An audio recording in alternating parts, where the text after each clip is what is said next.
ஒரு நாள் எனக்கு ரொம்ப பசியில சாப்பிடணும்னு நினைக்கும் போது ஒரு தரிசனம் கண்டேன். வானத்திலிருந்து ஒரு பெரிய கூடு போல இறங்கி வரதையும் அதுக்குள்ள எல்லா அனிமல்ஸ் பேர்ட்ஸ் இருக்கிறதையும் பார்த்தேன். பேதுருவே, இதை அடித்து புசின்னு தேவ சத்தம் கேட்டவுடனே, தேவனே, தீட்டும் அசுத்தமானவைகளை சாப்பிட மாட்டேன்னு சொல்ல, நான் சுத்தமாக்கினவைகளை நீ தீட்டாக நினைக்காதேன்னு 3 தரம் கேட்டது.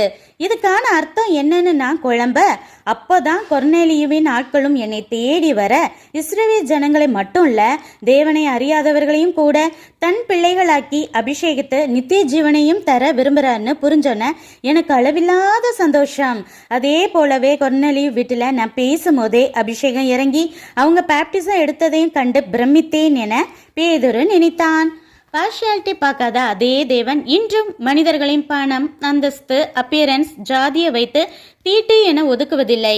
எதையும் பார்க்காம ரட்சித்து தன் பக்கம் இழுக்கவே இசப்பா விரும்புறாரு.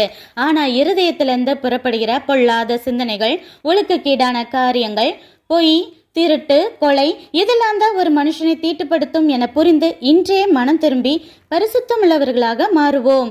பரலோகம் நுழையிற என்ட்ரன்ஸ் டிக்கெட்ல பரிசுத்தங்கிறது முக்கியமான குவாலிஃபிகேஷன்ங்கிறத உணர்வோமா?